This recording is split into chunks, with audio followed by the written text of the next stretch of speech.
Hello students, कैसे सब? उम्मीद करता हूँ सब ठीक ठाक होंगे। मैं पवन गुप्ता आप सभी का अपने क्लास में स्वागत करता हूँ। स्टूडेंट्स, हम इस समय सेमीकंडक्टर इलेक्ट्रॉनिक्स को पढ़ रहे हैं, जिसके ऑलरेडी 2 लेक्चर हम कर चुके हैं। आज ये 3rd लेक्चर है। अगर आपने उनको नहीं देखा तो उनको जाकर देख सकते हैं। पिछले लेक्चर में हम लोगों ने पी-एन संधि डायोड फॉर्मेशन की बात की थी, जहाँ पर हमने देखा कि किस प्रकार पी-एन संधि बनता है, और फिर हमने देखा कि जब पी-एन संधि बनता है तो अवक्षय परत का निर्माण हो जाता है, और उस अवक्षय परत को जब तक आप तोड़ेंगे नहीं तब तक उसमें धारा का प्रवाह नहीं होगा, यानी कि बाह्य वैद्युत क्षेत्र की अनुपस्थिति में अब उसमें धारा का प्रवाह नहीं हो सकता। ठीक है, धारा का प्रवाह करना है तो पहले आप उसको तोड़िए, उस बैरियर को तोड़िए जो पोटेंशियल बैरियर बना है, वहाँ पर विभव प्राचीर बना है, अवरोधक विभव बना, पहले उसको हटाइए। ठीक है, तो अब बाह्य बैटरी से संयोजन करेंगे। तो जो पी-एन जंक्शन डायोड संधि डायोड है, उसको बैटरी से 2 प्रकार से जोड़ा जाता है।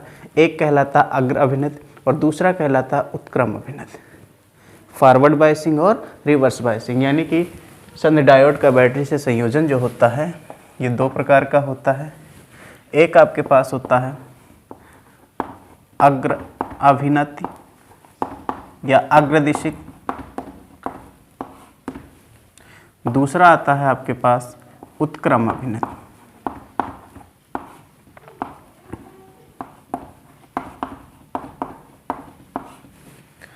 अंग्रेजी में कहते हैं इसे फॉरवर्ड बायसिंग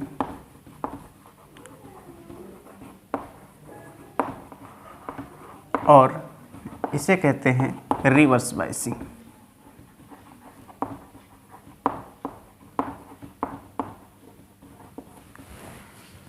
फॉरवर्ड बायसिंग क्या होगा? फॉरवर्ड बायसिंग का मतलब क्या है?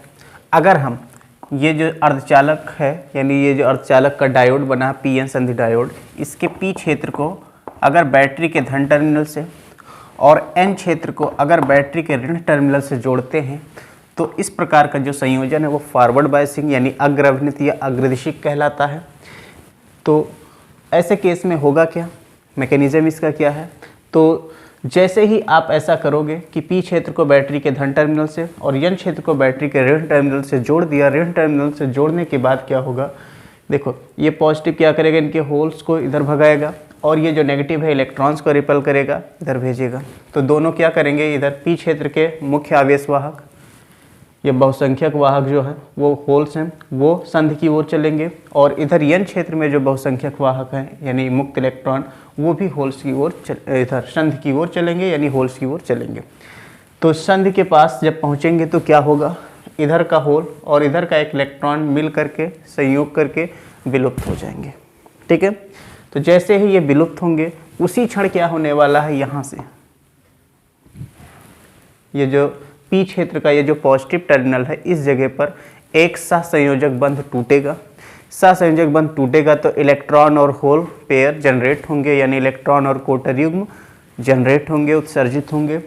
तो जो इलेक्ट्रॉन होगा वो तो इधर चला आएगा, ये जो इलेक्ट्रॉन है ये इधर चला आएगा इस प्रकार से, और जो होल होगा यहाँ पर जो जनरेट होगा वो इधर जाएगा, किधर, संधि की ओर जाएगा। तो ये संधि की ओर जाएगा यहाँ पर और इसके इलेक्ट्रॉन से संयोग करेगा, और इधर वाला इलेक्ट्रॉन कहाँ पहुँचेगा, यहाँ पर पहुँचेगा बैटरी के पॉजिटिव टर्मिनल पर। जैसे ही पहुँचेगा तुरंत यहाँ से फिर से एक इलेक्ट्रॉन टूट जाएगा। समझ में आया? यहाँ पर जैसे ही इलेक्ट्रॉन टूटेगा वो इलेक्ट्रॉन इधर से जाएगा और ये जाता हुआ यहाँ पर एन क्षेत्र में प्रवेश करेगा, और फिर जाकर उसका स्थान ले लेगा जो इलेक्ट्रॉन यहाँ विलुप्त हुआ था जब इधर से कोटर आया था। यहाँ पर जैसे जो जनरेट हुआ वो कोटर आया, यहाँ के इलेक्ट्रॉन के साथ संयोग हुआ, उसका वो मिला तो वो विलुप्त हो गया, तो उसका जगह खाली रह गया था, उस स्थान को ये वाला इलेक्ट्रॉन ले लेगा। ठीक है, तो इस प्रकार हम बाह्य परिपथ में देख रहे हैं धारा प्रवाहित हो रही, किसकी वजह से, मुक्त इलेक्ट्रॉनों की वजह से। इसके अंदर इधर से कोटर जा रहा है और इधर से इलेक्ट्रॉन भी आ रहा है। इसका मतलब हुआ कि इसमें दोनों की वजह से धारा प्रवाहित हो रहा, इलेक्ट्रॉनों की वजह से भी और कोटरों की वजह से भी। बट बाह्य परिपथ में क्या हो रहा, बाह्य परिपथ में जो धारा प्रवाहित हो रही है सिर्फ और सिर्फ इलेक्ट्रॉनों की वजह से, मुक्त इलेक्ट्रॉनों की वजह से हो रही है। कंफर्म? ठीक है, एक बार इस मैकेनिज्म को आप ध्यान से समझिएगा, फिर से समझिएगा क्या हुआ। सबसे पहले जब आप पी रीजन को बैटरी के पॉजिटिव टर्मिनल से और एन रीजन को बैटरी के नेगेटिव टर्मिनल से जोड़ते हैं तो इस केस में जो डायोड होता है वो फॉरवर्ड बायस कहलाता है, अग्र अभिनत या अग्रदिशिक कहलाता है। जब आप ऐसा करोगे तो होगा क्या, पी क्षेत्र के जो गतिशील हैं कौन, कोटर, और एन क्षेत्र के जो गतिशील हैं मुक्त इलेक्ट्रॉन, ये संध की ओर चलना शुरू करेंगे। संध की ओर चलेंगे, जैसे ये ऐसा करेंगे यहाँ पर एक होल यानी कोटर इसके एक इलेक्ट्रॉन से संयोग करेगा और दोनों नष्ट हो जाएंगे। उसी क्षण क्या होगा, यहाँ से बैटरी जिससे यहाँ जुड़ा है ये पॉजिटिव टर्मिनल, पी क्षेत्र का जो पॉजिटिव टर्मिनल है, यहाँ से एक साथ संयोजक आबंध टूटता है और उसके कारण इलेक्ट्रॉन और होल युग्म जनरेट होते हैं। जो होल होगा वो यहाँ से संध की ओर जाएगा और एन क्षेत्र में किसी इलेक्ट्रॉन से संयोग करेगा संध के पास और विलुप्त हो जाएगा। ये इलेक्ट्रॉन इधर आएगा उसी समय और इलेक्ट्रॉन आकर के यहाँ बैटरी के पॉजिटिव टर्मिनल पर मिलेगा। जैसे ही ये यहाँ पर मिलेगा उसी क्षण तुरंत यहाँ से एक इलेक्ट्रॉन टूटेगा, ठीक है, नेगेटिव टर्मिनल से, और ये इलेक्ट्रॉन जाएगा और ये इलेक्ट्रॉन इस एन क्षेत्र में उस इलेक्ट्रॉन की जगह को ले लेगा जो इलेक्ट्रॉन विलुप्त हुआ था यहाँ से जब कोटर गया था, यहाँ पर मिला था, ठीक है। और जैसे ही यहाँ पर उस जगह को लेगा, वो स्थान लेगा, तुरंत उसी समय यहाँ फिर से एक साथ संयोजक बंध टूटेगा। सहसंयोजक बंध टूटेगा, फिर से इलेक्ट्रॉन और होल युग्म जनरेट होंगे। वो इलेक्ट्रॉन फिर यहाँ से आएगा, यहाँ पॉजिटिव टर्मिनल पर आएगा और ये कोटर जाएगा, इधर किसी इलेक्ट्रॉन से संयोग करेगा और वो नष्ट हो जाएगा। और जैसे ही ये यहाँ पहुँचेगा तुरंत यहाँ से फिर से इलेक्ट्रॉन निकलेगा और ये इलेक्ट्रॉन जाकर उस इलेक्ट्रॉन की जगह को फिर से ले लेगा।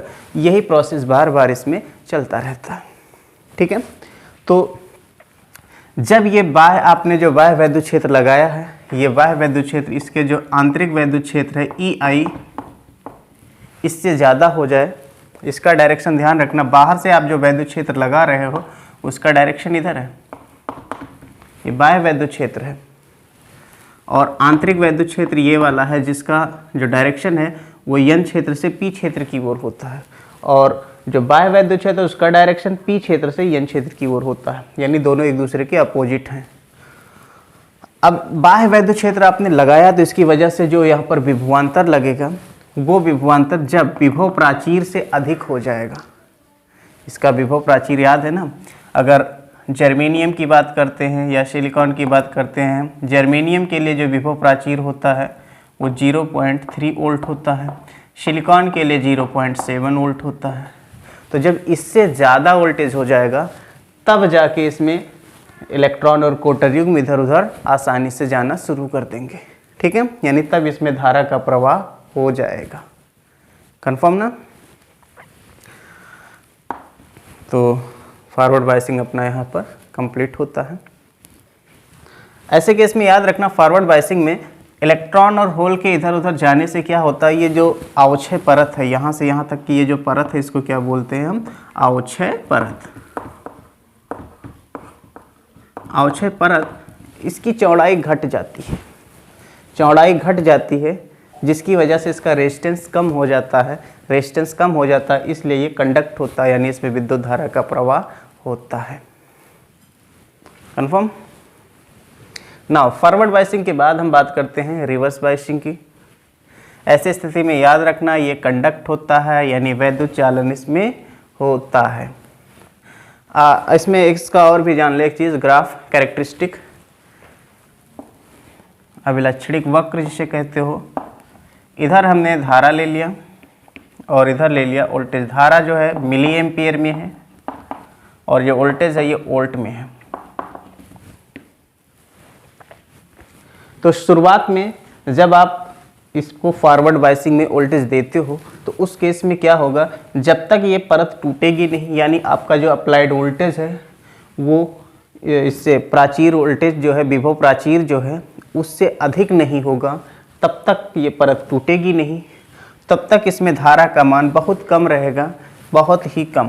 पहले तो ये 0 0, फिर थोड़ा सा बढ़ेगा, ये यहाँ पर पहुँचा, ये देख रहे हो यहाँ पर। इसके बाद अचानक से ये तेज़ी से स्ट्रेट लाइन चलेगा ऐसा, ये इसका ग्राफ बनेगा।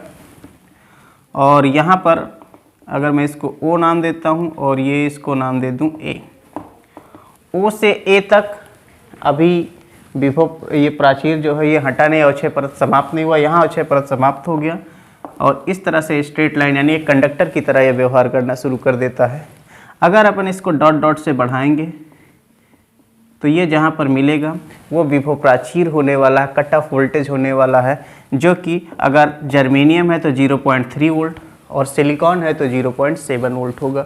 ये फॉरवर्ड बायसिंग का ये इसका कहलाता है कैरेक्टरिस्टिक यानी अभिलक्षणिक वक्र। ये है आपके पास IB अभिलक्षणिक वक्र।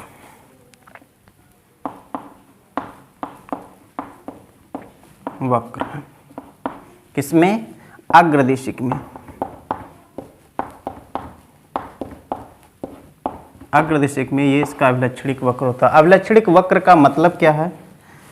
करंट और वोल्टेज, यानी ये जो देखो ध्यान रखना, ये जो वोल्टेज है ये आपका कहलाता है फॉरवर्ड वोल्टेज, फॉरवर्ड वोल्टेज है, और ये फॉरवर्ड करंट है। ठीक है, तो अग्रदिशिक में करंट और वोल्टेज यानी धारा और वोल्टेज के बीच का जो वक्र खींचा जाता है, जो ग्राफ खींचा जाता है, इसी को हम कहते हैं इसका अभिलक्षणिक वक्र। ठीक है। नौ फॉरवर्ड बायसिंग के बाद हम बात करते हैं रिवर्स बायसिंग की।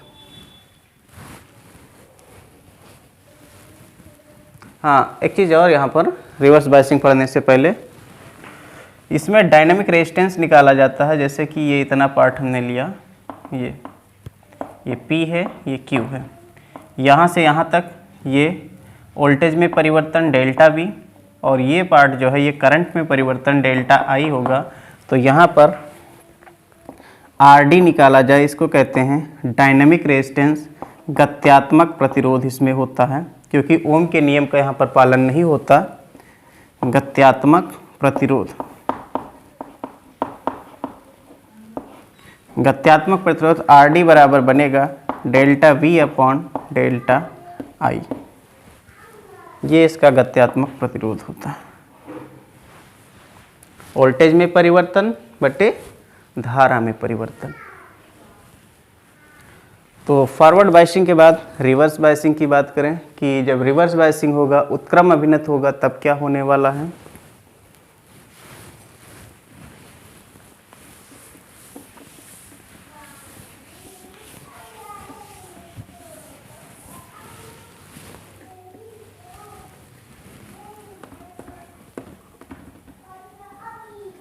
रिवर्स बायसिंग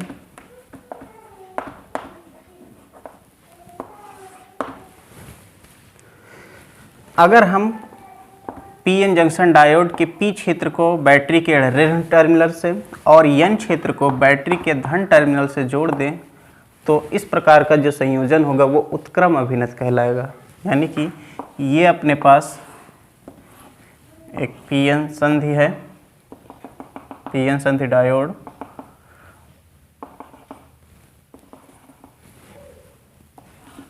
ये पी क्षेत्र और ये एन क्षेत्र, और इसको आप क्या कर दो, इस तरह से जोड़ दो कि पी क्षेत्र को बैटरी के नेगेटिव टर्मिनल से और एन क्षेत्र को बैटरी के पॉजिटिव टर्मिनल से जोड़ दो। अगर आपने ऐसा कर दिया तो ऐसे केस में ये रिवर्स बायस कहलाएगा। पी क्षेत्र में जो चल सकते हैं, चलनशील होते हैं, गतिशील होते हैं, वो होते हैं कोटर, और एन क्षेत्र में होते हैं इलेक्ट्रॉन्स। ये फील्ड सर्कल से इलेक्ट्रॉन्स को दिखा रहे हैं। तो जैसे ही आप अप्लाई करोगे तो देखो ये नेगेटिव है और ये है पॉजिटिव, तो ये किधर चलेंगे? संधि से दूर चलेंगे, संधि के अपोजिट चलेंगे। इधर भी ये संधि के अपोजिट चलेंगे, क्योंकि इलेक्ट्रॉन जो धनावेश की तरफ आकर्षित होते हैं तो धन टर्मिनल की ओर इस तरह से आकर्षित हो जाएंगे। तो जब ऐसा हो जाएगा तो इस केस में जो मेजॉरिटी कैरियर्स हैं ये संधि को पार नहीं कर पाएंगे और ये जो अवक्षय परत था इसके चौड़ाई बढ़ जाएगी। ठीक है, तो ऐसे केस में हमको क्या पता चल रहा है कि जो अवक्षय परत है की चौड़ाई घट जाती है।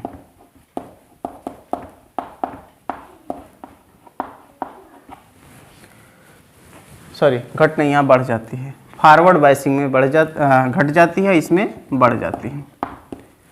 जब अवक्षय परत की ये चौड़ाई बढ़ जाएगी तो अवक्षय परत की चौड़ाई बढ़ने की वजह से इसका जो प्रतिरोध है वो बढ़ जाएगा, यानी अब इसमें मेजॉरिटी कैरियर्स इधर उधर जा नहीं सकेंगे। तो इसकी वजह से क्या हो जाएगा, यहाँ पर जो प्रतिरोध है बढ़ जाता है।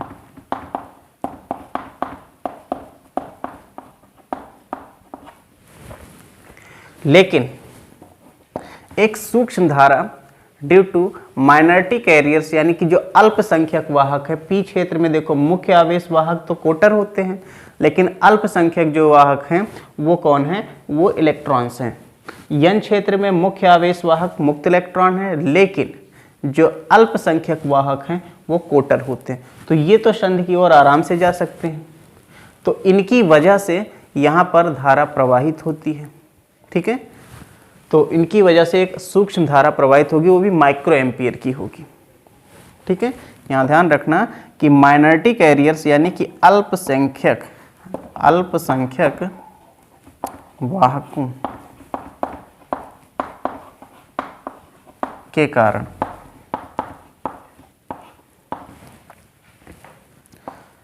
अल्प धारा, ध्यान रखना है, अल्प धारा वो भी माइक्रो एम्पियर में होगी, ध्यान रखना, प्रवाहित होगी।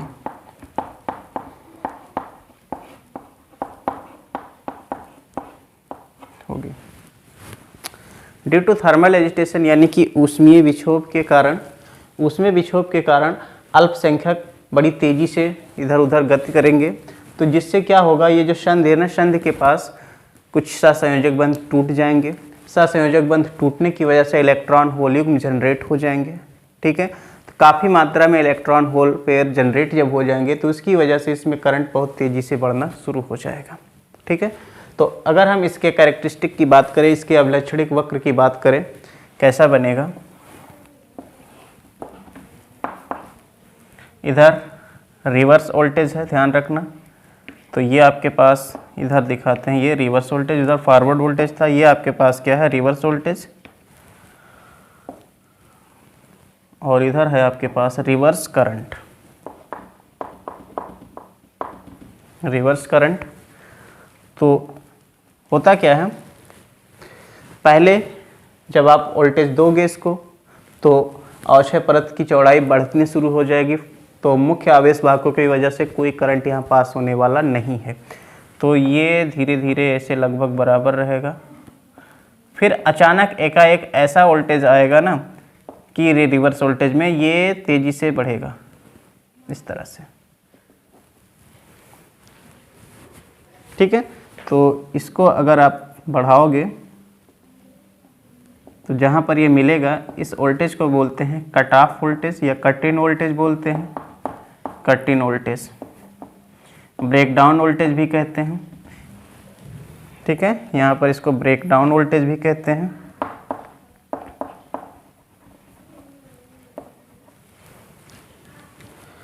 इस वोल्टेज पर करंट का जो मान है वो बड़ी तेजी से बढ़ता है और फिर ये सेचुरेट रहता है, यानी काफ़ी लंबी रेंज में, वोल्टेज की काफ़ी लंबी रेंज तक ये क्या करता है, सेचुरेट रहता है और ये करंट बहुत तेज़ी से इस पर बढ़ता है। ध्यान रखना, ये रिवर्स करंट जो होता है ये माइक्रो एम्पियर में होता है। ठीक है, तो इस प्रकार ये इसका अभिलक्षणिक वक्र है, किसमें, रिवर्स बायस में, आरबी में अभिलक्षणिक वक्र।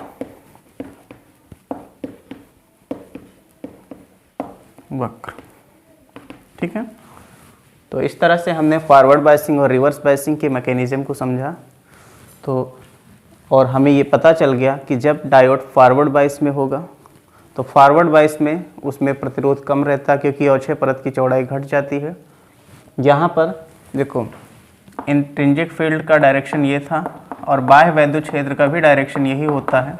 अपोजिट नहीं होता तो इसके मान को बढ़ा देता है, इसलिए अक्षय परत की चौड़ाई इसमें बढ़ जाती, इसलिए इसमें काफ़ी ज़्यादा रेजिस्टेंस लगता है रिवर्स बायसिंग में। लेकिन मैग्नेटिक एरियाज़ की वजह से इसमें करंट पास होता है। ठीक है, हाई वोल्टेज पर करंट बहुत तेज़ी से यहाँ पर बढ़ता है। तो फॉरवर्ड बायसिंग में ये कंडक्ट कर रहा है और रिवर्स बायसिंग में कंडक्ट नहीं कर रहा। हाई टेम्परेचर पर ये क्या होता है, कंडक्ट करता है। और हाँ, एक चीज़ और, यहाँ पर रिवर्स बायस में हम देख रहे हैं कि रिवर्स बायस में एक ऐसा वोल्टेज आता है जहाँ पर मैग्नेटिक एरियाज़ की संख्या बहुत ज़्यादा हो जाती है यहाँ पर, और उनकी वजह से करंट तेज़ी से बढ़ रहा है। तो जिस वोल्टेज पर यहाँ पर ये करंट का मान तेज़ी से बढ़ेगा, उस वोल्टेज को बोलते हैं भंजक वोल्टता। ठीक है, ब्रेक डाउन वोल्टेज बोलते हैं, भंजक वोल्टता बोलते हैं उसको।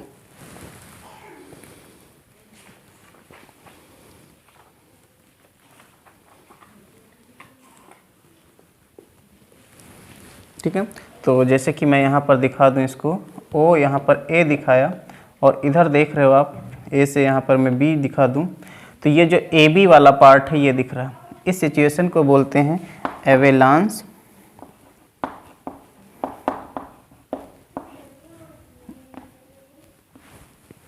भंजन, एवेलांस भंजन बोलते हैं। और जिस वोल्टेज पर ये होने वाला है इसको बोलते हैं हम भंजक वोल्टता, ब्रेकडाउन वोल्टेज ये होता है। ठीक है, फिर सिंबल की बात करें, इसका प्रतीक कैसा होगा। प्रतीक अगर बनाए हम किसका, डायोड का, संध डायोड का जो प्रतीक होता है वो इस तरह से दिखाया जाता है। एक ये ट्रायंगल, फिर ये इस तरह से स्ट्रेट लाइन दिखाया जाता है। ये इस तरह से ये पी एन संध डायोड को दिखाया जाता है। ये वाला जो ट्रायंगुलर पार्ट है इसको पी क्षेत्र कहते हैं और ये जो स्ट्रेट लाइन पार्ट है इसको एन क्षेत्र बोलते हैं। ठीक है, कहीं कहीं पर इसको ऐसे सर्कल करके दिखा देते हैं, तो सर्कल कोई ज़रूरी नहीं दिखाओ या ना दिखाओ, ये इस तरह से बना हुआ इसको बोलते हैं पी एन संधि डायोड। ठीक है, ये इसको आपको पॉजिटिव जोड़ना पड़ता है, इसको नेगेटिव, तब ये फॉरवर्ड बायस होगा। और अगर आपने पी को नेगेटिव कर दिया, एन को पॉजिटिव कर दिया, तो रिवर्स बायस हो गया। फॉरवर्ड बायस में ये करंट को अलाउ करेगा, रिवर्स बायस में करंट को अलाउ नहीं करेगा। ठीक है, तो पी एन संधि डायोड का आप यूज सीखते हैं।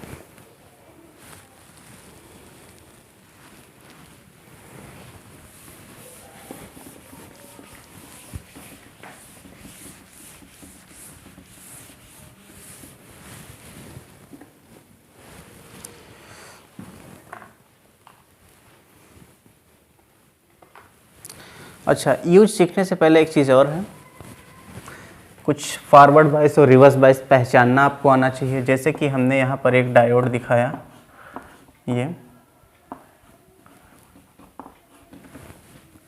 3-4 बना देते हैं जिससे आप समझ जाओ कि फॉरवर्ड और रिवर्स हम कैसे पहचानते हैं।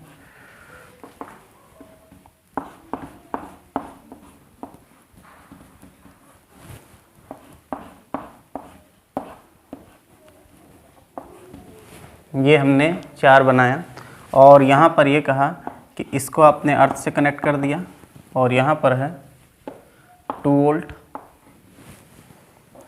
यहाँ पर -2 वोल्ट है, यहाँ -4 वोल्ट है, यहाँ -4 वोल्ट है, यहाँ पर 0 वोल्ट है, यहाँ पर 4 वोल्ट है और यहाँ पर 3 वोल्ट है।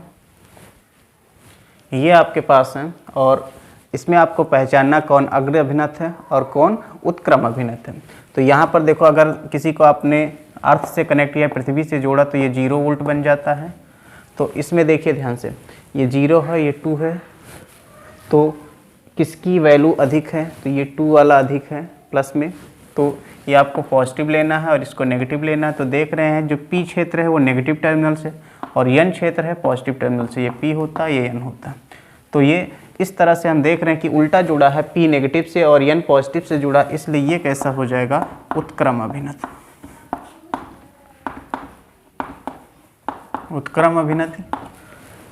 इसकी बात करें, देखो ये -2 है, ये -4 है, तो दोनों में किसकी वैल्यू अधिक है? देखो -2 इज मोर देन -4, तो इसलिए जो अधिक है उसको प्लस लेना है, इसको माइनस लेना।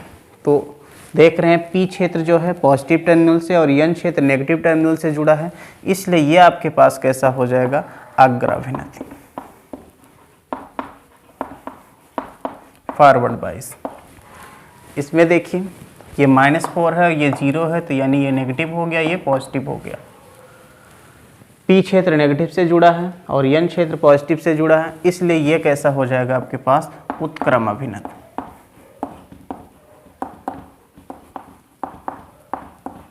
यहाँ पर देखिए ये 4 है, ये 3 है, ये अधिक है, इसलिए ये प्लस और ये माइनस, यानी अब यहाँ P पॉजिटिव से और N नेगेटिव से जुड़ा है, इसलिए ये आपके पास कैसा हो गया? अग्र अभिनति।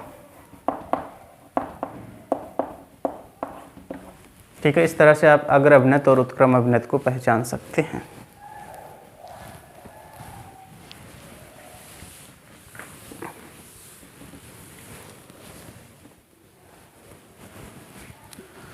तो पी एन संध डायोड का जो उपयोग है, पहला उपयोग वो है दिष्टकारी के रूप में। तो दिष्टकारी क्या होता है?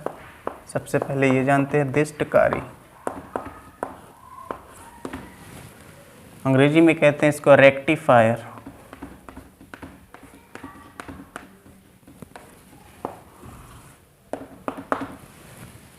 रेक्टिफायर मतलब एक ऐसा यंत्र जो अल्टरनेटिंग करंट को, प्रत्यावर्ती धारा को दिष्ट धारा में बदल देता है, उस यंत्र को हम कहते हैं दिष्टकारी, यानी कि रेक्टिफायर कहते हैं।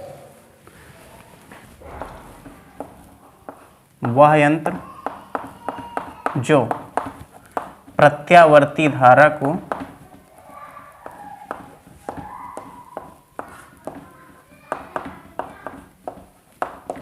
दिष्ट धारा में, दिष्ट धारा में परिवर्तित करता है,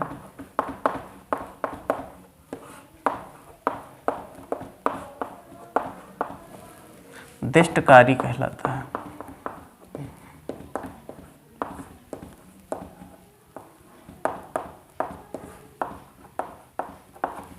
ठीक है, जैसे कि मोबाइल चार्जर है, मोबाइल चार्जर देख रहे हो एसी को डीसी में कन्वर्ट कर रहा है, और भी डिवाइसेस हैं, मिल जाएंगे। इन्वर्टर के अंदर भी एक सिस्टम होता है, तो वो सब दिष्टकारी कहलाते हैं, यानी रेक्टिफायर कहलाते हैं। रेक्टिफायर यहाँ हम दो प्रकार के पढ़ने वाले हैं, एक हाफ वेव रेक्टिफायर और एक full wave rectifier.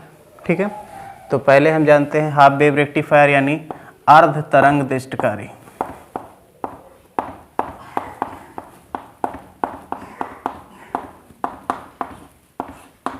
Half wave rectifier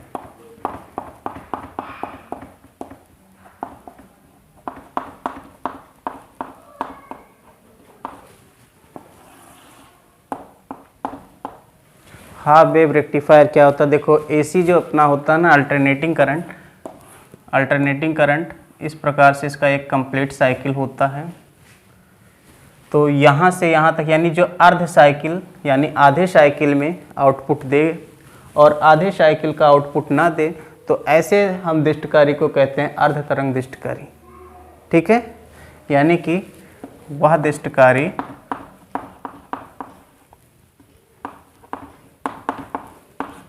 जो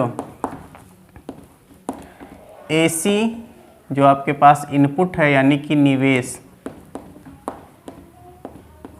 निवेश एसी के केवल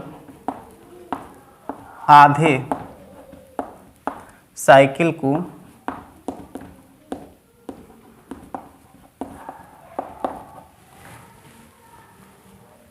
डीसी में यानी दिष्ट धारा में परिवर्तित करता है, डीसी में परिवर्तित करता है,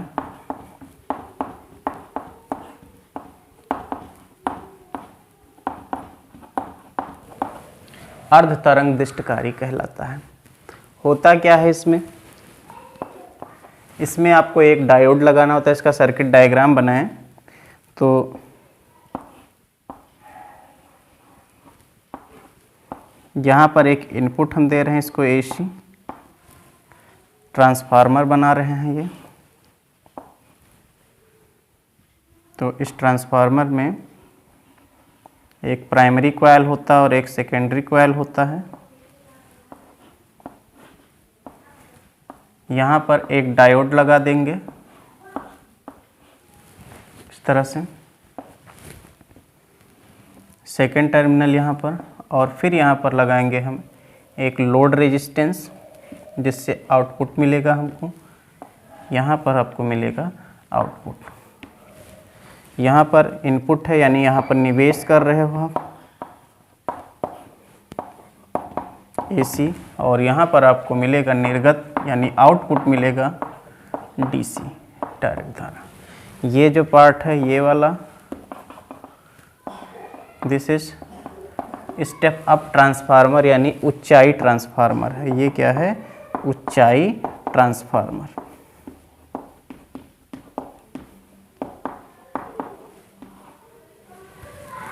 ठीक है, ये डायोड है D। इस पार्ट को कुछ नाम दे दीजिए। इसको नाम दिया A और इधर के पार्ट को हमने नाम दे दिया ये B। ठीक है, ये इसका सर्किट डायग्राम है, किसका? अर्ध तरंग दिष्टकारी का।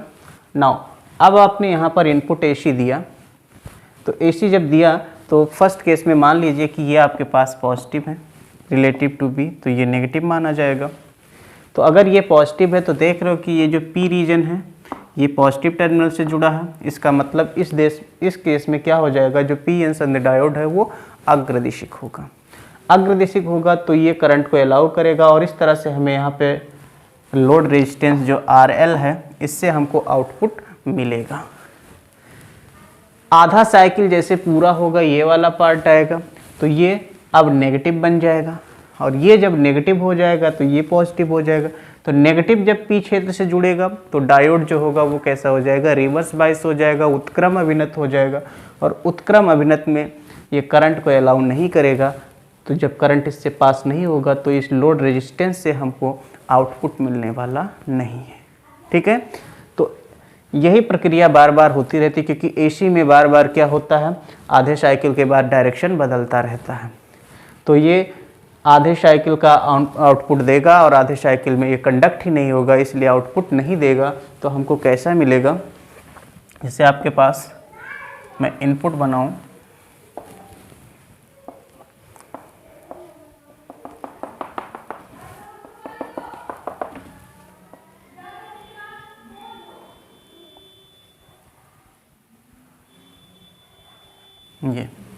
ये आपके पास है इनपुट AC, करंट या वोल्टेज जो भी हो। ये आपके पास क्या है? निवेश AC। अब यहाँ से निर्गत जो मिलेगा RL के थ्रू जो आउटपुट मिलेगा उसका डायग्राम यानी उसका ग्राफ देखें, ये टाइम के साथ है।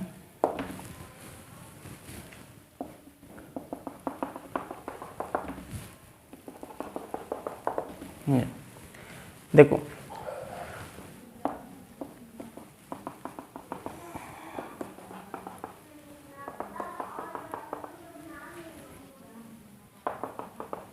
इस तरह से। तो जब आपके पास ये वाला पार्ट है, इस केस में डायोड अग्रदिशिक रहता है, क्योंकि ये पॉजिटिव रहता है तो ये अग्रदिशिक है। अग्रदिशिक है इसलिए ये आउटपुट देने वाला है, ये वाला मिलेगा। इस वाले पार्ट में ये देखो आधा साइकिल सेकेंड हाफ साइकिल जैसे आएगा, ये नेगेटिव हो जाएगा तो ये पश्च दिशिक हो जाएगा, और ये पश्च दिशिक हो जाएगा तो आउटपुट नहीं मिलेगा। फिर जैसे ये वाला पार्ट आएगा इनपुट में, फिर से ये डायोड अग्रदिशिक हो जाएगा तो ये आउटपुट देगा, यानी आउटपुट आपको फिर से मिलने वाला है। और फिर से ये वाला पार्ट आएगा तो फिर आपको आउटपुट नहीं मिलेगा। ठीक है, तो ये आपके पास इस तरह से निर्गत हो रहा है DC। ठीक है, अब चूंकि ये जो रेक्टिफायर है ये केवल और केवल आधे साइकिल को उसमें कन्वर्ट करता है DC में, इस वजह से इसको बोलते हैं अर्ध तरंग दिष्टकारी यानी हाफ वेव रेक्टिफायर। इस रेक्टिफायर में कुछ कमियां हैं। जो आपको आउटपुट मिल रहा है वो कंटिन्यूअस नहीं मिल रहा, सतत रूप से नहीं मिल रहा है। दूसरी कमी देखो, इसमें ये जो आपको मिल रहा है आउटपुट, ये पल्सेटिंग एसी है, कांस्टेंट डीसी नहीं मिल रहा है। ये एसी का ही एक पार्ट मिल रहा है हमको, ठीक है। तो इसलिए ये जो दृष्टकारी है ये हमारे लायक यूज़फुल नहीं है। लेकिन एक चीज़ याद रखना, अगर आपने यहाँ पर इनपुट फ्रीक्वेंसी दिया है,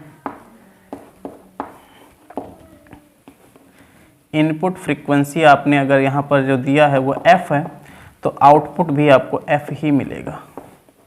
आउटपुट फ्रीक्वेंसी यहाँ पर क्या मिलेगा, वो भी f ही मिलेगा। फ्रीक्वेंसी सोच रहे हो डीसी में तो फ्रीक्वेंसी होती ही नहीं है, बट ये पल्सेटिंग है इसलिए यहाँ पर लिखा जा रहा कि ये फ्रीक्वेंसी इसका कितना है, f है। ओके,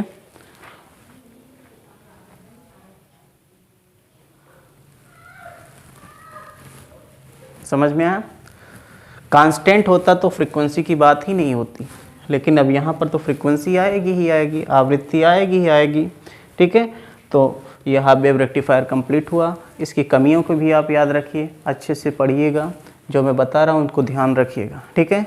क्या कमी है, पहली कमी ये है कि इसमें जो आपको निर्गत डीसी मिल रहा है, निर्गत दिष्ट धारा जो मिल रही है वो सतत नहीं है। दूसरी बात, यहाँ पर जो निर्गत धारा जो मिल रही है वो शुद्ध रूप से डीसी नहीं है, शुद्ध रूप से दिष्ट धारा नहीं है, बल्कि क्या है, ये पल्सेटिंग एसी है, यानी एसी का ही एक पार्ट है, ठीक है, एक हिस्सा है। इस वजह से ये अपने यूज़फुल नहीं है, अपने लायक यूज़फुल नहीं है। नाउ हम क्या चाहते हैं कि ये हमको जो बीच बीच में गैप मिल रहा है, इस गैप को दूर किया जाए। तो दूर करने के लिए जो दूसरा दिष्टकारी है उसका नाम है पूर्ण तरंग दिष्टकारी।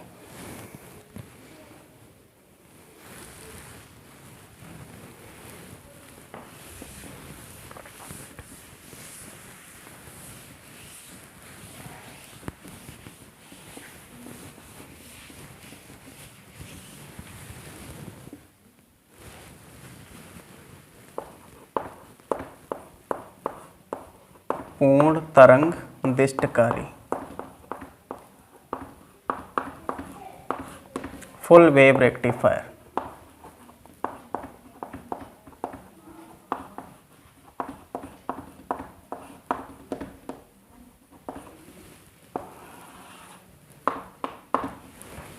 फुल वेव रेक्टिफायर है मतलब जो कंप्लीट साइकिल को, कंप्लीट एसी को डीसी में कन्वर्ट कर देता है, उसी को कहते हैं पूर्ण तरंग दिष्टकारी, ठीक है। यानी कि वह दिष्टकारी जो निवेशी एसी को, अल्टरनेटिंग करंट को, प्रत्यावर्ती धारा को एसी के पूर्ण साइकिल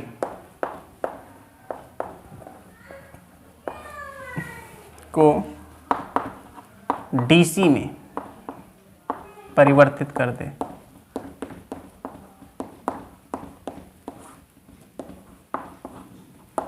उसको कहते हैं पूर्ण तरंग दिष्टकारी। पूर्ण तरंग दिष्टकारी में 2 डायोड लगते हैं और एक सेंटर टैप ट्रांसफार्मर भी होता है। इसका सर्किट कैसे बनेगा, सबसे पहले एक ट्रांसफार्मर बनाते हैं जहाँ से आपको इनपुट देना है।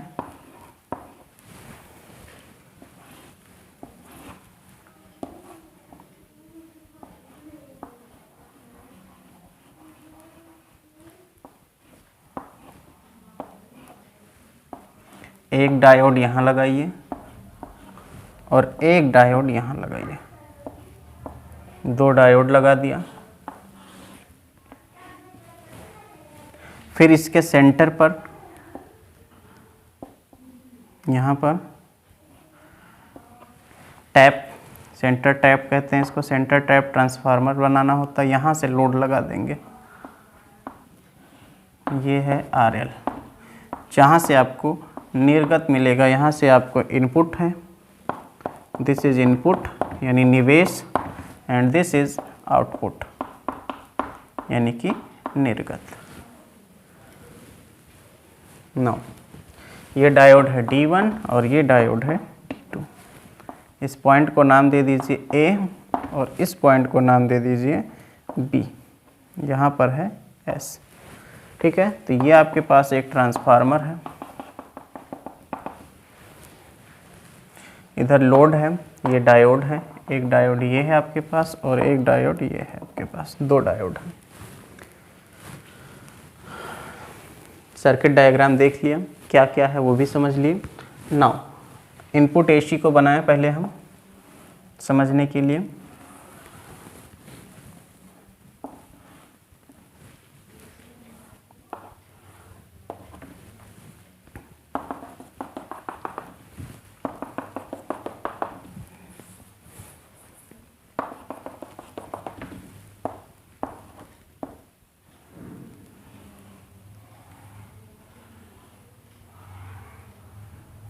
ये आपके पास इनपुट हो गया, दिस इज इनपुट, निवेश जिसे कहते हो AC। तो देखो पहले इसका वर्किंग समझ लीजिए कि कैसे वर्क करता है। AC है तो AC में आपको पता है इस तरह से आधे साइकिल के बाद इसका डायरेक्शन बदल जाता है। नाउ फर्स्ट केस में मान लेते हैं कि ये वाला टर्मिनल जो है ये पॉजिटिव है रिलेटिव टू B, तो ये नेगेटिव होगा। ऐसे केस में D1 आपके पास अग्रदिशिक होगा और जो D2 होगा वो पश्चदिशिक होगा। अग्रदिशिक है इस वजह से यहाँ से ये करंट अलाउ करेगा, यानी ये कंडक्ट होगा, ये इसमें चालन होगा, वैद्युत चालन होगा, और इसमें वैद्युत चालन नहीं होगा क्योंकि ये पश्चदिशिक है, उत्क्रम अभिनत है, रिवर्स बाइस है, इसलिए इससे आउटपुट नहीं मिलेगा। तो केवल आउटपुट आपको किससे मिलने वाला है? D1 से मिलेगा। इधर बनाते हैं इसको।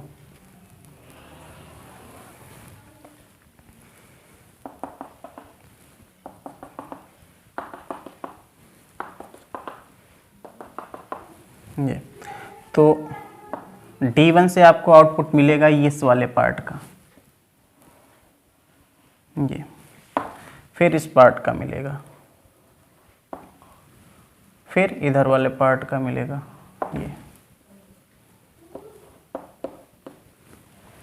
इस तरह से आपको मिला ड्यू टू D1 के कारण मिला। अच्छा, ये जब ये आपके पास फॉरवर्ड बाइस था तो ये कैसा था? रिवर्स बाइस था।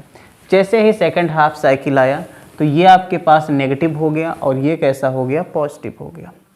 तो जब ये नेगेटिव हो गया, ये पॉजिटिव हो गया, तो इस केस में ये P रीजन जब नेगेटिव से जुड़ेगा तो ये उत्क्रम अभिनत और ये हो जाएगा अग्र अभिनत। तो अग्र अभिनत यानी फॉरवर्ड बाइस है, तो इसकी वजह से आउटपुट मिलेगा, इसकी वजह से आउटपुट नहीं मिलेगा। यानी कि ये वाली जब साइकिल आएगी ना तो इसमें इसकी वजह से आउटपुट मिलेगा और ये क्या करेगा? इसको DC में कन्वर्ट करेगा इस तरह से।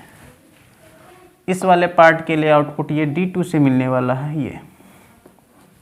ये किसकी वजह से है? D2 की वजह से। ठीक है, तो आप देख सकते हो D1 और D2 की वजह से, दोनों की वजह से अब यहाँ पर गैप वाला जो पार्ट था, सतत वाली जो बात थी वो दूर हो गई। यानी कि अब आपको जो आउटपुट मिल रहा है, ये आउटपुट कैसा मिल रहा है? ये कंटिन्यूअस मिल रहा है। इस बार ये कंटिन्यूअस है, सतत रूप से, गैपिंग खत्म हो गई। ठीक है, इसकी कुछ कमियां हैं, इसकी शॉर्ट कमिंग्स क्या हैं, क्या क्या कमियां हैं उनको जान लेते हैं। पहली कमी यहाँ पर देखो दिख रहा है कि ये जो आउटपुट मिला है वो अभी भी ये कांस्टेंट यानी प्योर DC नहीं है। ठीक है, प्योर DC ना हो करके ये पल्सेटिंग AC है। पल्सेटिंग AC होने की वजह से अभी भी इसमें कमियां हैं। ठीक है, इस कमी को दूर किया जाता है using filter circuit. Filter circuit क्या होता है? संधारित्र और जो प्रेरकत्व होता है, इनके कॉम्बिनेशन से एक सर्किट बना करके इसी आउटपुट वाले में जोड़ दिया जाता है। जब इसमें जोड़ दोगे तो फिल्टर सर्किट की वजह से ये कांस्टेंट हो जाता है, यानी कि ये ऐसे हो जाएगा सीधा। ठीक है, ये जो नीचे यहाँ पर ये कम ज़्यादा ऐसे जो दिख रहा है ऐसा नहीं रहेगा, यहाँ पर ये कांस्टेंट आ जाएगा। अभी भी इसमें फ्रीक्वेंसी आपको मिलेगी क्योंकि ये पल्सेटिंग AC है, ना कि प्योर DC है। दूसरी कमी ये है, देखो यहाँ पर कि ये यहाँ पर जो ट्रांसफार्मर हम यूज़ कर रहे हैं वो सेंटर टैप यूज़ कर रहे हैं। सेंटर टैप, इसके केंद्र पर जो स्पर्श करता हो वो वाला ट्रांसफार्मर। ऐसा ट्रांसफार्मर बनाना बहुत मुश्किल काम होता है, सेंटर टाइप कराना बहुत ही कठिन काम होता है। ठीक है, तो ये ट्रांसफार्मर काफ़ी महंगा हो जाता है। काफ़ी ज़्यादा महंगा होने की वजह से ये अभी भी हमारे यूज लायक नहीं होता है, क्योंकि हम इतना महंगा इस्तेमाल नहीं कर पाएंगे। ठीक है, तो इन सब कमियों की वजह से ये भी अपने पास पूर्ण रूप से शुद्ध डीसी को नहीं दे सकता। ठीक है, आगे फ़िल्टर सर्किट लगा करके और आगे हायर क्लासेस में जाओगे तो वहाँ पढ़ोगे। अभी हम यहाँ 2 यूज़ कर रहे हैं, वो 4 डायोड यूज़ करेंगे। सेंटर टाइप को ख़त्म करने के लिए वो 4 डायोड को यूज़ करके एक, जैसा कि आप पढ़ते आए हैं, एक ब्रिज पढ़ा था आपने, व्हीटस्टोन ब्रिज। व्हीटस्टोन ब्रिज के जैसा वहाँ पर कॉम्बिनेशन बनाते हैं और उसके द्वारा जो रेक्टिफायर बनाया जाता है उससे हमको शुद्ध रूप से डीसी उपलब्ध हो पाता है। ठीक है, तो आप यहाँ पर समझ गए होंगे। यहाँ पर एक चीज़ और ध्यान रखना है, अगर आप यहाँ पर इनपुट दे रहे हो, निवेश कर रहे हो, इनपुट आवृत्ति, इनपुट फ्रीक्वेंसी अगर आपके पास f हो तो आउटपुट फ्रीक्वेंसी इसका डबल हो जाता है। आउटपुट फ्रीक्वेंसी, आउटपुट जो आवृत्ति होगी वो उसका डबल हो जाएगा। यानी अगर 50 हर्ट्ज़ आपने इनपुट दिया तो आउटपुट कितना मिलेगा, 100 हर्ट्ज़ मिलेगा फुल वेव में। हाफ वेव होता तो 50, जितना इनपुट दोगे उतने आवृत्ति का आउटपुट मिलेगा, बट फुल वेव रेक्टिफायर में उसका डबल हो जाता है। ठीक है, समझ में आ गया। चलिए भाई, आज के लिए यहीं तक, फिर मिलेंगे नेक्स्ट वीडियो में।